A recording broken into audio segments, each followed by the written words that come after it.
We laugh at that, but it's a statement of the paralysis and the dysfunctioning of ourselves and our society that we find that, as I do, funny.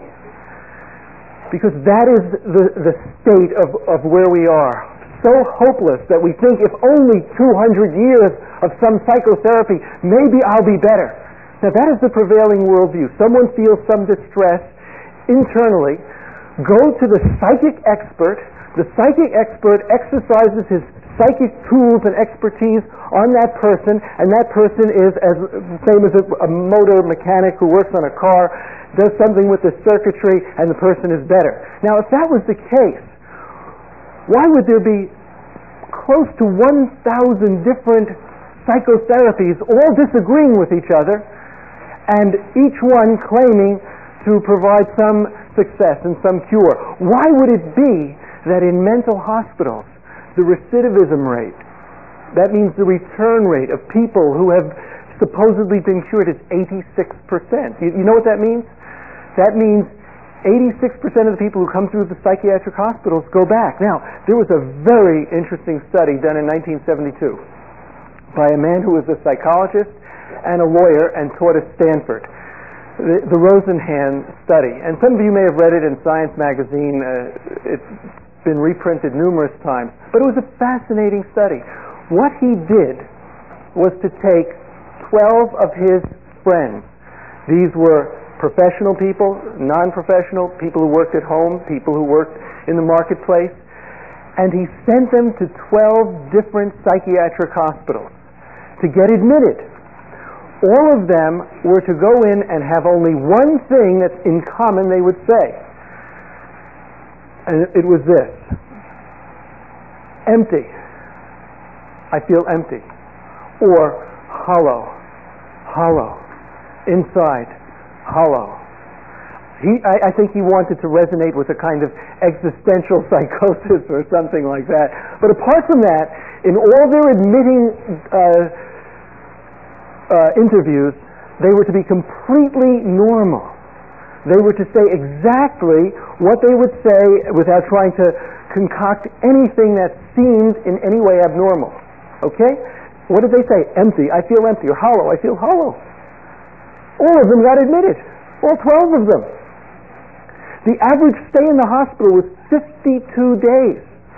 Some of them were appointed by him to write in detail their experiences in the psychiatric hospital. They were classified schizophrenic. All of them were classified as schizophrenic.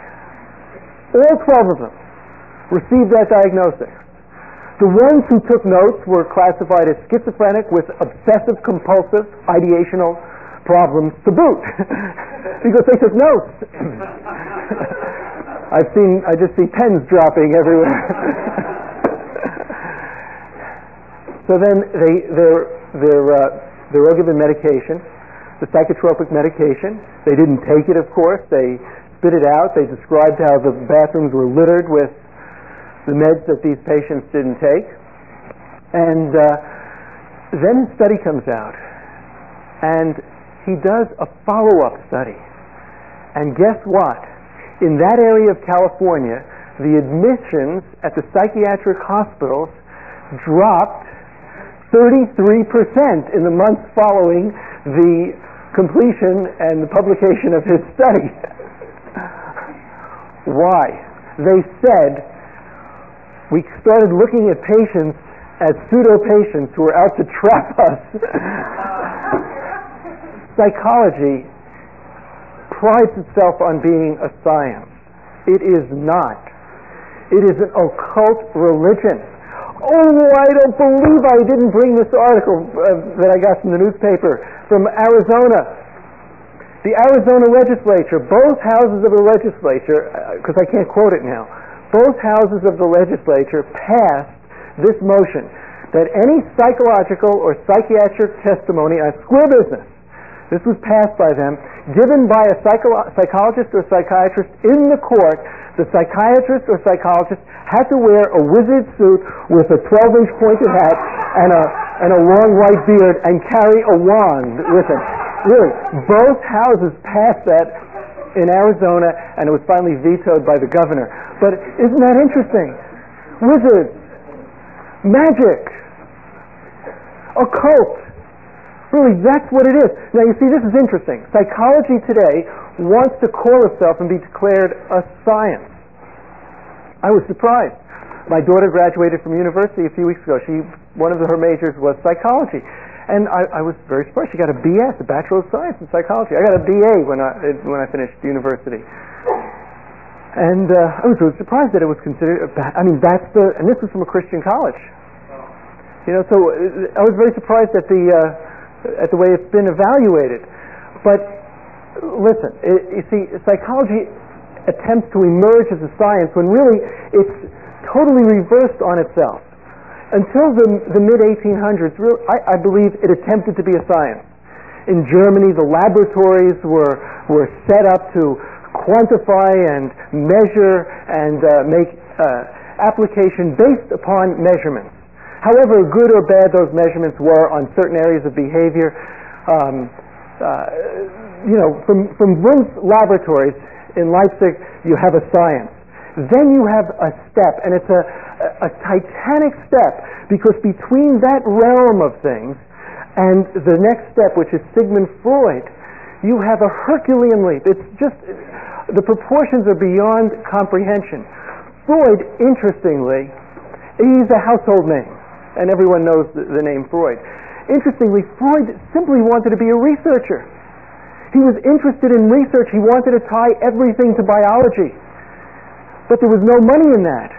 And if you read a certain book, that is a very important book for people who are interested in Freud. It's not written by a Christian. The book is called Freud and the Jewish Mystical Tradition by David Bacon, a practicing psychoanalyst. He was, I don't know if he is at this point.